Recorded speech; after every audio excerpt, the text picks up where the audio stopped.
team building is not an easy exercise. Yes, team building is not an easy exercise at all, because when you have to constitute a team, at that moment you have to invoke all components that will come and comprise as an able, complete team. A team means to work in the capacity of a creator, where you have a tortoise, where you have a horse, where you have a spider, you have a cobra, you have a lion, you have a rabbit, and you have a peacock as well. To manage the diversity in the human nature towards a common pursuit is all about team building. Is it easy? Not easy for them who cannot create an integrity in a diversity, who cannot integrate. But yes, it is something which is effortless for those who merely understand their capacity in the form of a co-creator, their capacity in the form of an environment.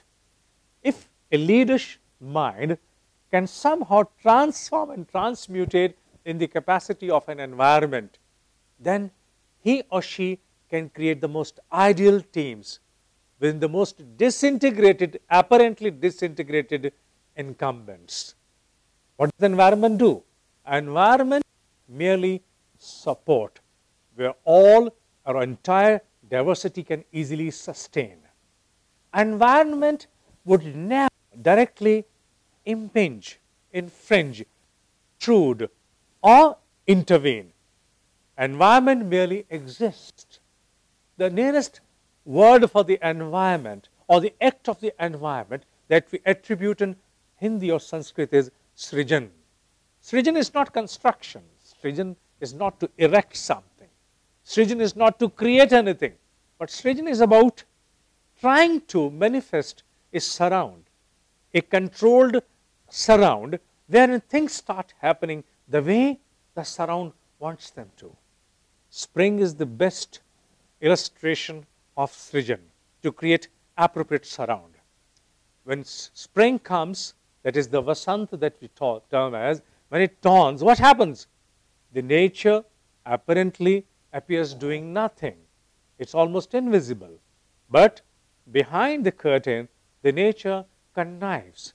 It supports the existence which otherwise unleashes, unravels its potential. Flora, fauna, all entire vegetation, everywhere. Even the bird kingdom, animal kingdom, everywhere you see blissfulness, rejoice, ecstasy. Why?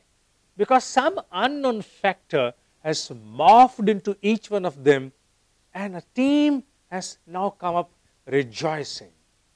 That kind of an environment or surround has to be created by the leadership, the true leadership seeking to create team building.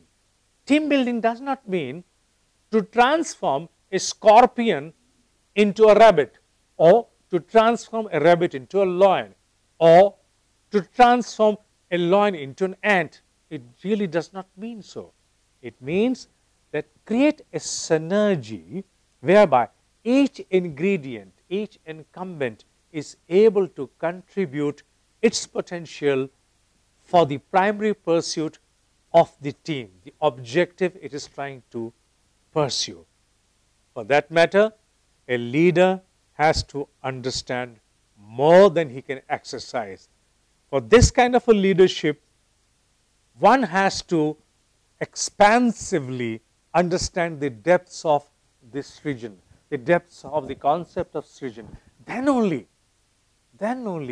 it would withdraw from that interventionist approach. It shall become an unseen leadership morphed into entire team. The bonding which exists is yet unseen. If you're able to understand what I mean, then you must seek one of my sessions which I give from the knowledge I extricate from ancient Indian wisdom for team building. It's not about skill. It's not about skill. It is about gathering an expansiveness at the end of your insight, whereby you encase can comprise a vast diversity channelized in the form of a synergy to cherish a common pursuit. Join me.